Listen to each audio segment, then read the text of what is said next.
Assalamualaikum warahmatullahi wabarakatuh. Saya Fitriani, Prodi Pendidikan Bahasa dan Sastra Indonesia dengan nomor induk mahasiswa 22882015278.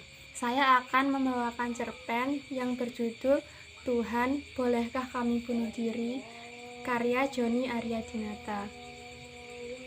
Segelas racun babi mengepul di atas meja.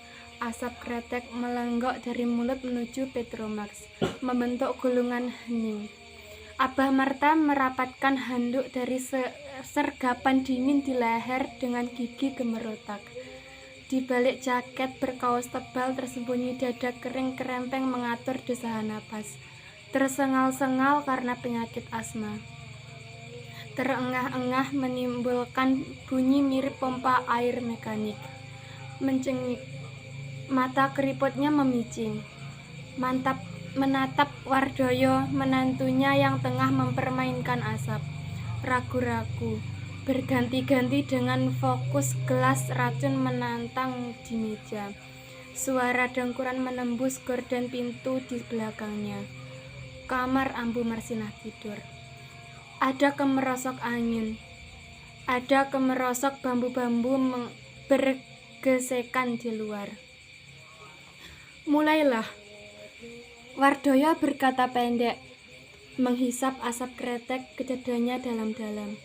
Ada ketegangan merayap, ada kegamangan mengalir. Abah Marta sekali lagi menatap wajah menantunya. Kepada Wardoyo mengangguk. Setengah dipaksa, selengah putus asa. Tangan Abah Marta maju meraih gelas. Racun hangat, manis bercampur kopi, mengepul hangat dalam genggaman. Gemetar, bibir tuanya gagal tersenyum. Tak lega mata Wardoyo melambungkan ke langit-langit, melihat 2 ekor cecak berkejaran menunggu. Pahit. Abah Marta menghentakkan cangkir, mengusap bibirnya cepat, kemudian meludah. Getir, setengah menit berlalu. Ia terhenyak, wajahnya pucat, panas merajam-rajam perutnya tanpa ampun. Menyeruak ke atas, membetat-betat usus, lehernya tercekik. Wardoy! Ia berteriak parau, tubuhnya lantas menggeblak jatuh.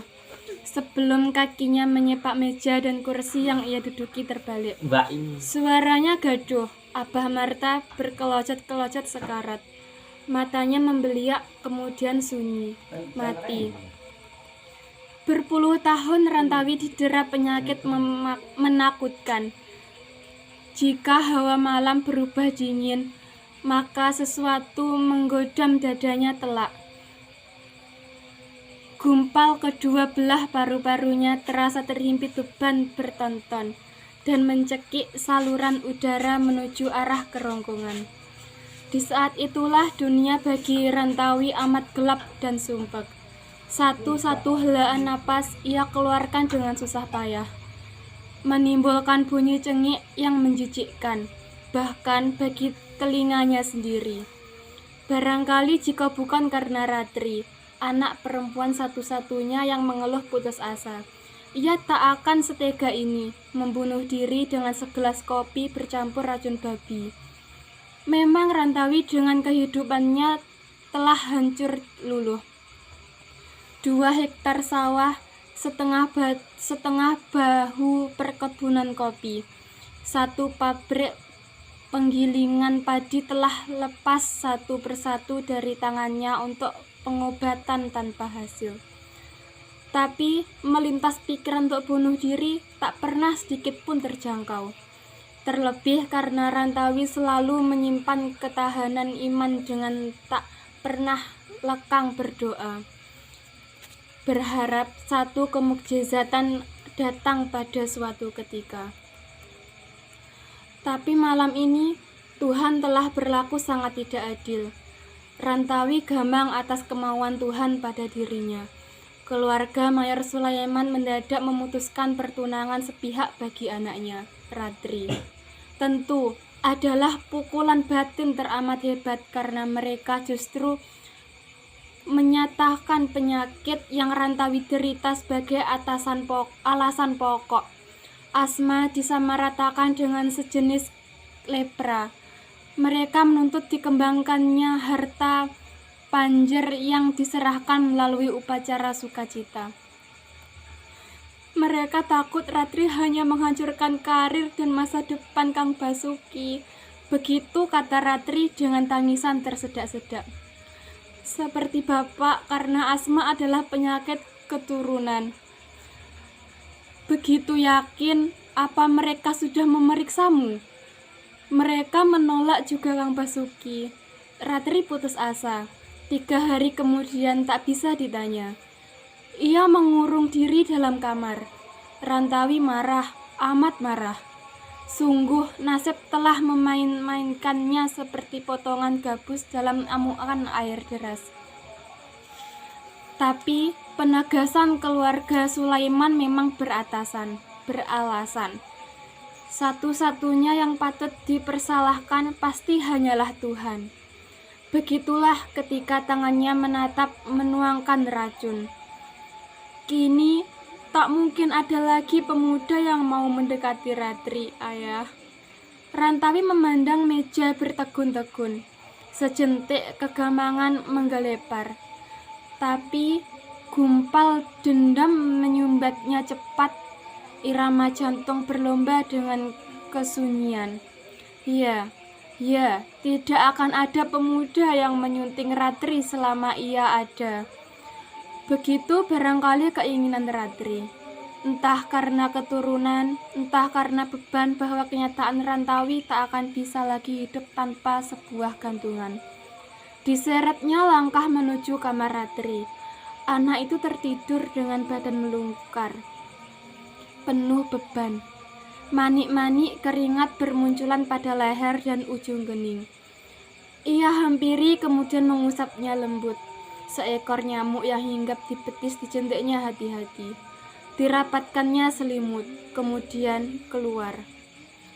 Kekosongan menyengat ketika air mata dan sudut matanya jatuh.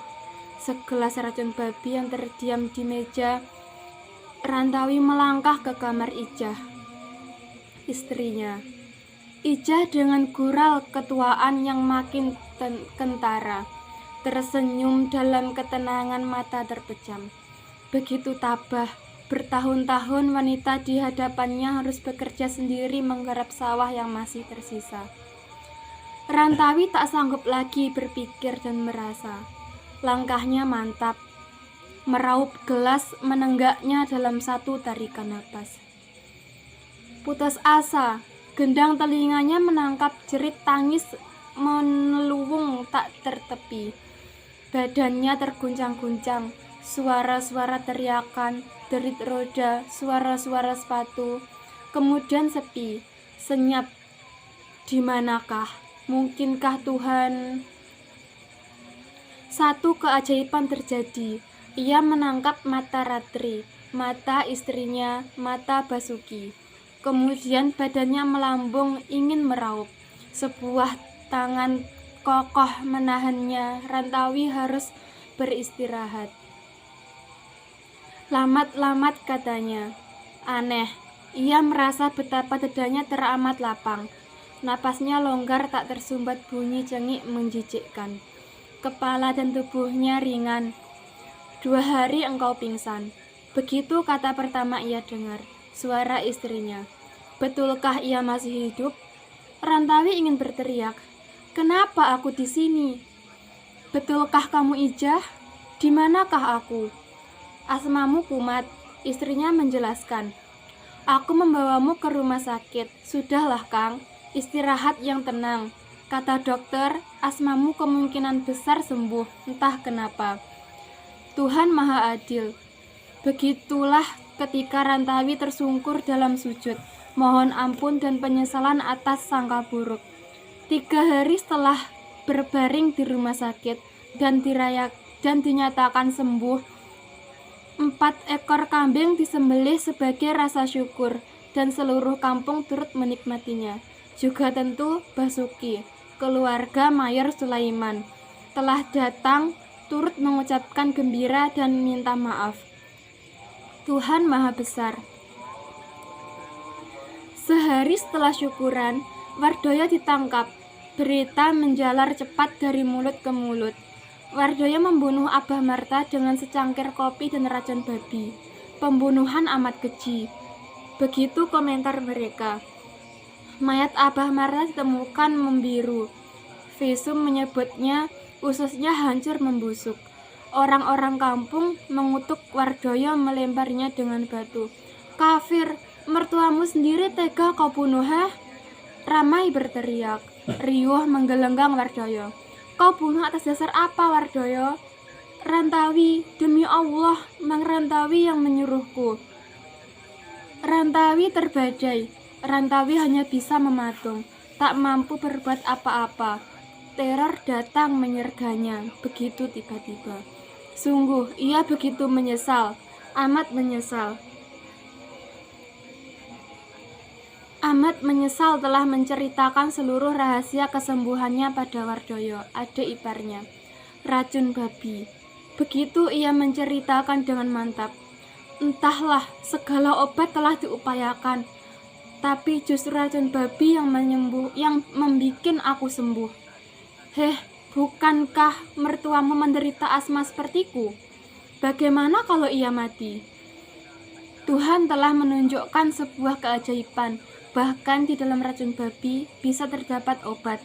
Obat mujarab. Masih tidak percayakah kamu, Wardoyo? Dan kini ia sangsi.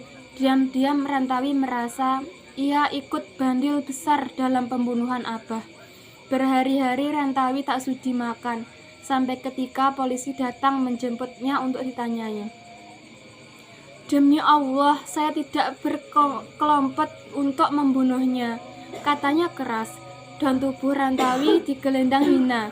Riuh hantaman puluhan caci. Orang-orang kampung bergimbung, menuding berteriak, kelebet bayangan ratri ambruk. Lalu Ijah bergetar, keringat dingin memecik. Gusti Allah, bayangan yang buruk, ia seperti melihat betapa Tuhan kini tengah bergilung, menjawab tantangannya ketika ia memilih mati bunuh diri. Benarkah tak ada dosa yang tak diperhitungkan? Dan kini Rantawi dipaksa menggigil. Tersentak berteriak, alangkah lebih terhormat mati ketimbang terhina di penjara. Bandung 1993.